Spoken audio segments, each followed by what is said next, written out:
உத்தராகண்டின் கேதார்நாத் கோயிலிலிருந்து திரும்பிய போது 7 பேருடன் விபத்துக்குள்ளான ஹெலிகாப்டர் மோசமான வானிலையால் விழுந்திருக்கலாம் என அஞ்சப்படுகிறது.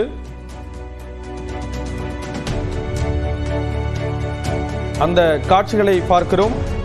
7 பேருடன் திரும்பிய ஹெலிகாப்டர் விழுந்திருக்கலாம் என்று அஞ்சப்படுகிறது. இது தொடர்பான விவரங்களை செய்தியாளர் முகிலன் வழங்க கேட்கலாம். முகிலன், விவரங்களை பகிர்ந்துக்கலாம். அதாவது கேந்திரநாத்திலிருந்து குப்த காசி என்று இருக்கக்கூடிய அந்த கோவிலுக்கு இந்த ஹெலிகாப்டர் பயணிக்கும் போது மரத்தில் மோதி விழுந்து நொறுங்கியதாக தற்போது முதற்கட்ட தகவல் வெளியாகிருக்கிறது. கௌரிகுண்ட் என்ற அந்த பகுதியில் தான் இந்த ஹெலிகாப்டர் ஆனது விழுந்து நொறுங்கி இருக்கிறது. இதில் சுமார் 6 பேர் உயிரிழந்திருக்கின்றனர். அதாவது இந்த ஹெலிகாப்டரில் பயணம் செய்த 2 வயது குழந்தை உட்பட 6 பேர், இந்த விமானி உட்பட எல்லாரும் தற்போது அந்த இடத்திலேயே உயிரிழந்திருப்பதாக தகவல் வெளியாகிருக்கிறது.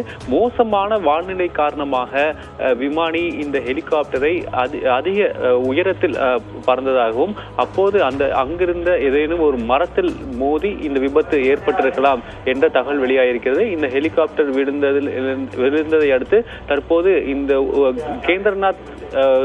கேந்திரநாத் மற்றும் சுற்றி இருக்கக்கூடிய மற்ற 4 ஸ்தலங்களுக்கும் ஹெலிகாப்டர் மூலமாக பயணம் செய்வது அல்லது பயணத்தை மேற்கொள்வதை தற்போது அந்த மாநில நிர்வாகமானது நிறுத்தி வைத்திருக்கிறது. ஸ்ரீராம், விவரங்களை வழங்கியதற்கு நன்றி முகிலன்.